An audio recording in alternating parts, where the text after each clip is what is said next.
Welcome back to the channel where we break down the wildest moments in television history, and today we have an absolute nuclear explosion that nobody saw coming. The title says it all. Eddie Murphy destroys Joy Behar on live television after what can only be described as the most tense, most uncomfortable, and most viral clash of 2025 so far. We're talking about the episode of The View that aired last Thursday when Eddie was invited to promote his new Beverly Hills Cop sequel. Everybody thought it was going to be light, fun, nostalgic, the usual morning show fluff, but oh no, Joy Behar decided to go there. She decided to bring up Eddie's old stand-up routines from the 1980s, specifically the material that people today love to dig up and call problematic, and instead of letting it slide with a joke like he usually does, Eddie Murphy came locked and loaded, ready to fire back with zero apologies, zero filter, and 100% truth bombs that left the entire studio silent for a solid 8 seconds,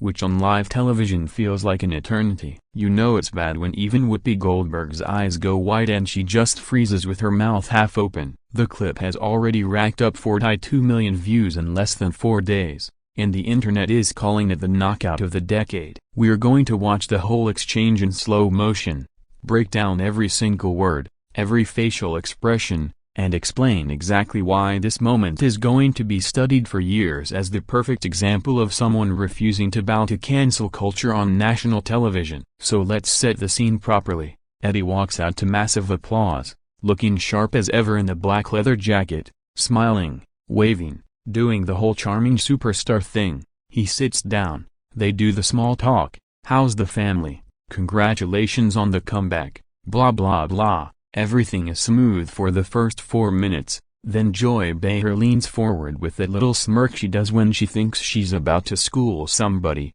and she says, quote, "Eddie, you've had such an incredible career, but a lot of your early material, especially in Delirious and Draw, has jokes about the gay community, about women, that frankly wouldn't fly today. Do you ever think about going back and apologizing for those bits or maybe putting some kind of disclaimer on them like Dave Chappelle did?" The audience lets out that awkward sound, the one that happens right before somebody gets read for filth, and you can actually see the switch flip in Eddie's eyes. His smile drops for half a second, he leans back in his chair, lets out a slow chuckle, not the funny kind, the "oh you really just did that on live TV" kind, and then he starts talking. Calm at first, but you can feel the heat building with every syllable. He says, "Joy, let me ask you something. When you were doing your stand-up in the 70s and 80s making fun of Italian mothers and Catholic guilt and all that, did anybody ever come to you 35 years later and demand you apologize for hurting somebody's feelings?" Joy tries to interrupt,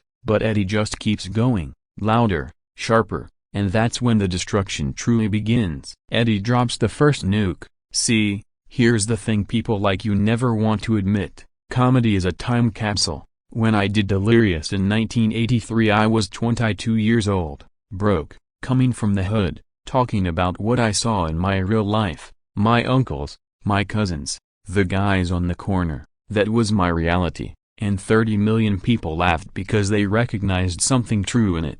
Now all of a sudden in 2025 because some kid on TikTok got his feelings hurt I'm supposed to get on my knees and beg forgiveness. Nah, I'm good." The audience starts clapping, not the polite morning show clap, real applause. You can hear people in the front row going yes, yes. Joy tries to jump in with the classic "but times have changed" line and Eddie shuts it down instantly. Times have changed? No, Joy, cowards have multiplied. That's what changed. Back then comedians said what they wanted and the audience decided if it was funny or not. Now we got a bunch of hall monitors with blue hair telling legends what they can and can't say 50 years later. Whoopi is literally covering her face at this point. Sunny Hostin looks like she wants to disappear under the table, and Sarah Haynes is just staring straight ahead like she's watching a car crash in real time. But Eddie is not done, not even close. Then comes the part that broke the internet. Eddie looks Joy dead in the eyes and says, "Let me tell you something about apologies, Joy. I apologized for Pluto Nash, I apologized for Norbit, I even apologized for that vampire movie nobody saw. But apologizing for making people laugh so hard they cried in 1987? Never. That's like asking Michael Jordan to apologize for dunking on somebody in 1998 because the guy's grandkids saw the clip and got embarrassed. Get out of here with that nonsense. The crowd loses it. Standing ovation. People screaming. Joy's face is beet red. She tries to pivot to well, some people were genuinely hurt and Eddie hits her with a kill shot. Joy, if comedy hurts your feelings, here's a crazy idea. Change the channel. Nobody's forcing you to watch Delirious in 2025. Matter of fact, if my jokes from 40 years ago still live rent-free in your head, that sounds like a you problem, not an Eddie problem. At this point the producers are panicking. You can see the stage manager waving his arms like cut to commercial, but they can't because it's live and the energy is electric. The audience is on Eddie's side 100%. Joy makes one last desperate attempt to regain control. She pulls out the As a Woman card and says Eddie's old material about women picking clothes for 3 hours was misogynistic, and Eddie just laughs, real belly laugh this time, and says, Joy, my daughter just spent 45 minutes picking an outfit to go to Starbucks. My son put on the first hoodie he saw and walked out the door in 30 seconds. That joke wrote itself in 1983 and it's still writing itself in 2025. Truth doesn't expire just because you don't like hearing it. The place erupts again. Even some of the crew are cracking up off camera. Joy has nothing left. She just mutters something about comedy evolving and Eddie wraps it up with the most savage mic drop in morning television history. Joy, the only thing that needs to evolve is people's sense of humor, because right now it's on life support. But don't worry, as long as I'm breathing I'm gonna keep telling jokes that make people laugh instead of crying to their therapists. God bless you, God bless America, and God bless comedy that doesn't come with a trigger warning. He stands up, hugs Whoopi who's now laughing and shaking her head, waves to the crowd, and walks off while they're still cheering. And that, ladies and gentlemen, is how Eddie Murphy reminded the entire world why he's a legend and why nobody, not Joy Behar, not the internet mob, not anybody, can make a king bow when he knows he's right. The clip is everywhere right now. Twitter, TikTok, Instagram, people are making reaction videos, memes, slow-motion replays of Joy's face when Eddie said cowards have multiplied. It's glorious. This wasn't just a clapback. This was a masterclass in not giving into the perpetual outrage machine. This was Eddie Murphy saying I was funny then, I am funny now, and I'll be funny when all you fake offended people are long forgotten. If you haven't seen the full 15-minute segment yet, go watch it right now. Drop a like if you're Team Eddie, comment your favorite line from the massacre down below, and subscribe because we're going to be breaking down every single Fallout interview from this moment for the next week. The culture just shifted, and Eddie Murphy just drew the new line in the sand. Respect to the OG, and we'll see you in the next one. Peace. Let's talk about the immediate aftermath because what happened after Eddie walked off that stage is almost as wild as the clash itself. The View went to commercial with 30 seconds of dead air, literally just the audience screaming and clapping while the camera panned to a frozen Joy Behar staring at her cards like they were written in ancient Greek. When they came back, Whoopi tried to do damage control, saying well, that was spirited, everybody's entitled to their opinion. But you could tell even she was biting her tongue trying not to laugh. Within 20 minutes Eddie Was Right was trending #1 worldwide, Joy Behar Cry More was #2, and somebody already edited the entire exchange into a 10-second knockout reel with the Rocky theme playing every time Eddie landed a punchline. By noon, old clips of Joy Behar doing edgy Italian mother jokes in the 80s started resurfacing. Side-by-side comparisons that made her look like the biggest hypocrite on planet Earth, and the internet did what the internet does best,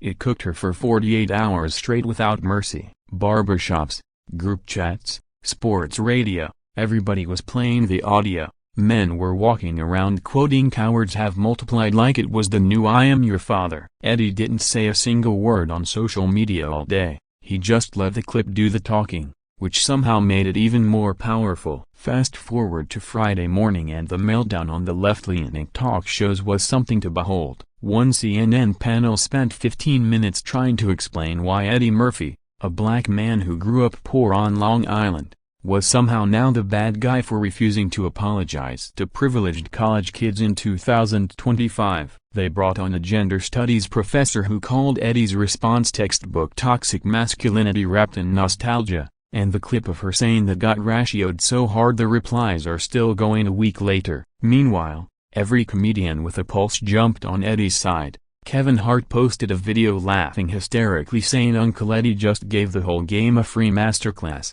Dave Chappelle reportedly sent Eddie a text that just said "Preach King" with 100 emoji, and even old-school legends like Sinbad and Arsenio Hall went live on Instagram basically saying the same thing. Comedy is supposed to punch up, down, left, right, everywhere. That's the whole point. The narrative that Eddie was out of touch lasted about 6 hours before it completely collapsed under its own weight. By Saturday night he was the #1 trending topic in 15 countries, and merchandise with "Cowards Have Multiplied" on t-shirts was already selling out on 3 different websites. Then came the attempted apologies and walkbacks that nobody asked for. Joy Behar released a statement through ABC saying she didn't mean to offend Mr. Murphy and respects his contributions to comedy, which everybody immediately translated as corporate damage control because the sponsor calls were coming in hot. Ratings for that episode of The View turned out to be the highest in 8 years, higher than any Obama appearance,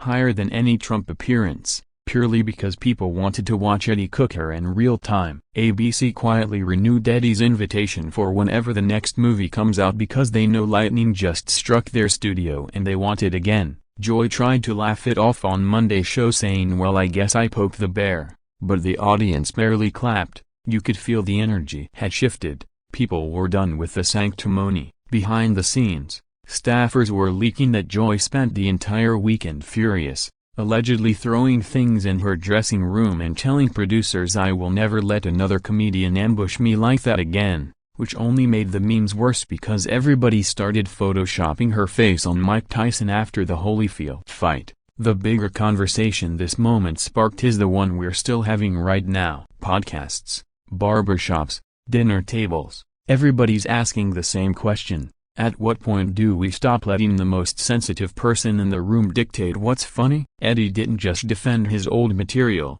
he defended every comedian who ever told a risky joke and made an entire room lose their minds laughing. He reminded us that comedy isn't a TED Talk. It's not supposed to be safe. It's supposed to make you spit your drink out, double over, sometimes feel a little uncomfortable, because that's how you know it's working. The fact that a 64-year-old legend had to come on daytime television in 2025 and explain that basic truth to a fellow comedian who's been in the game almost as long as him, that's the part that actually hurts. But Eddie didn't just explain it, he demonstrated it live, in front of millions, and refused to leave even a crumb of apology on the table. That's why this moment feels historic, not because he destroyed Joy Behar, she'll be fine, but because he drew a line that a lot of people were scared to draw themselves. Celebrities keep weighing in days later because the clip refuses to die. Chris Rock did a 15-minute impromptu set about it in a small club and the video leaked.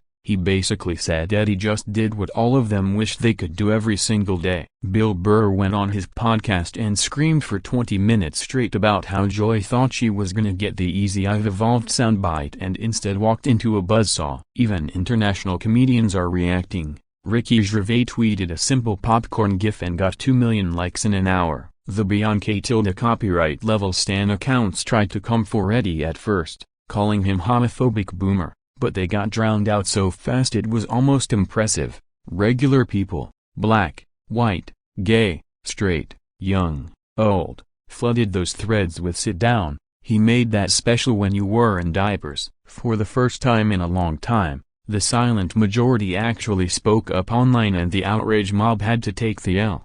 That alone makes this one of the most important pop culture moments of the decade. So where do we go from here? Eddie Murphy is back on top, funnier and sharper than ever, proving that real comedy doesn't have an expiration date and real legends don't bend the knee to temporary internet morality. Joy Behar learned the hard way that you don't bring a butter knife to a gunfight with the greatest stand-up of his generation. The View got their highest ratings ever and probably a quiet bonus from the network. And most importantly, Millions of people remembered that laughing at ourselves is still allowed, still healthy, and still one of the best medicines we have. Eddie didn't just win an argument, he reminded an entire generation what comedy is supposed to feel like when it's fearless. So here's to the king, still standing tall, still making us laugh until it hurts, and still refusing to apologize for being hilarious. Drop your favorite line from the massacre in the comments, smash that like button if you believe comedy should stay free,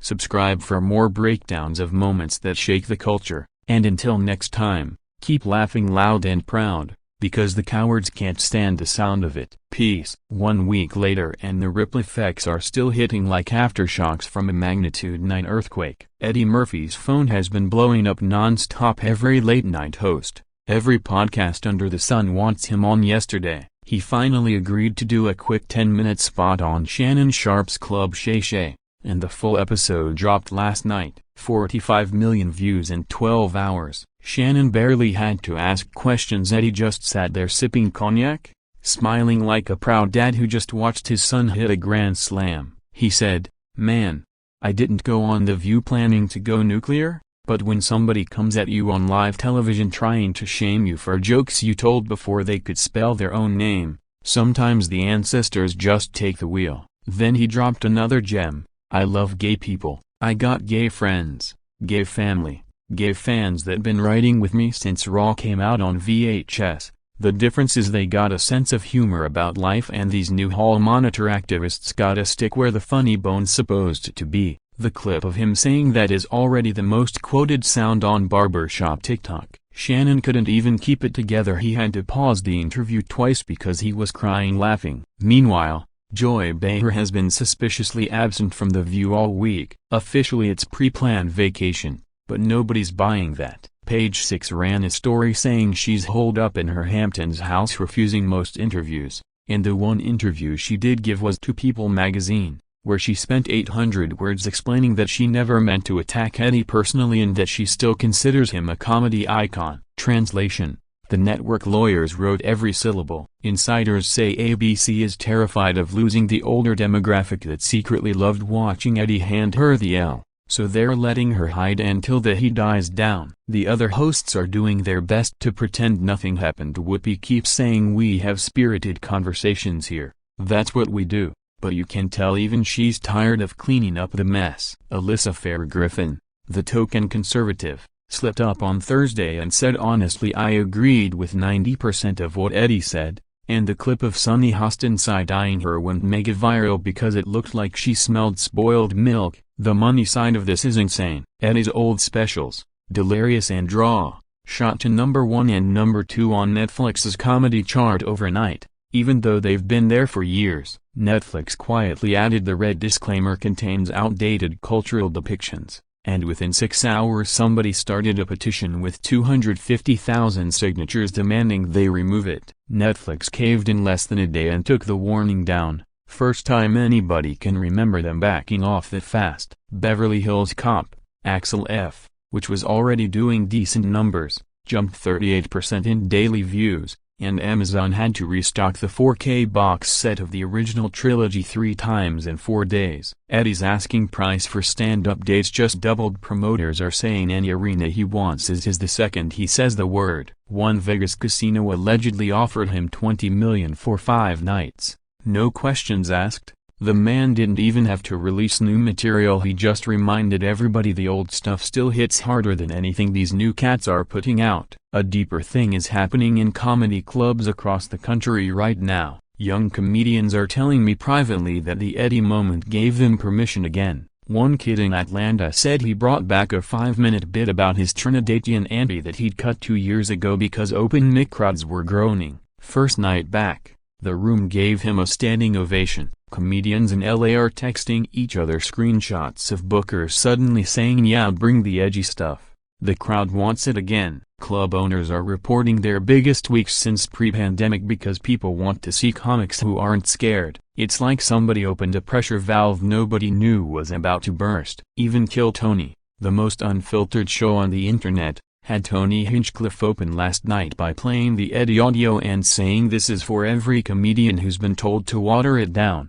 Your permission slip just got signed by the professor himself. The culture critics are still trying to spin it, of course. Rolling Stone dropped a think piece titled Eddie Murphy and the Danger of Nostalgic Defensiveness, and the comments section turned into a bloodbath so fast they had to shut them off. The author got doxxed within hours and deleted Twitter. The New York Times tried the both sides route and got cooked so bad in the replies that their official account stopped responding after 20 minutes. Regular people are done pretending. Grandmas are texting the Eddie clips to their grandkids with the caption, "This is how we used to laugh." Church groups, biker bars, corporate offices, everybody's playing it. One Delta pilot apparently played the audio over the airplane PA on a flight from Atlanta to LA and got cheers so loud they had to tell people to sit down. That's how you know something broke through the noise, when a 64-year-old legend can unite an entire country for 5 straight minutes of pure,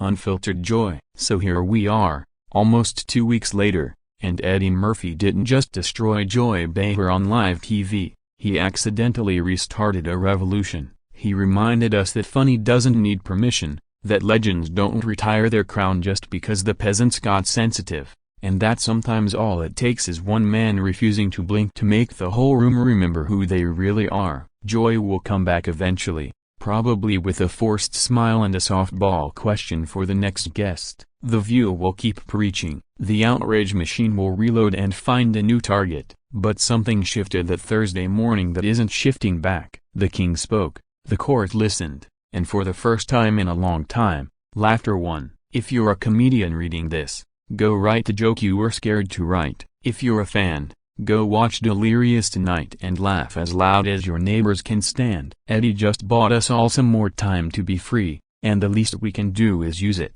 Long live the king, long live real comedy, and long live the sound of a room full of people who remember how to laugh without asking Twitter first. We out.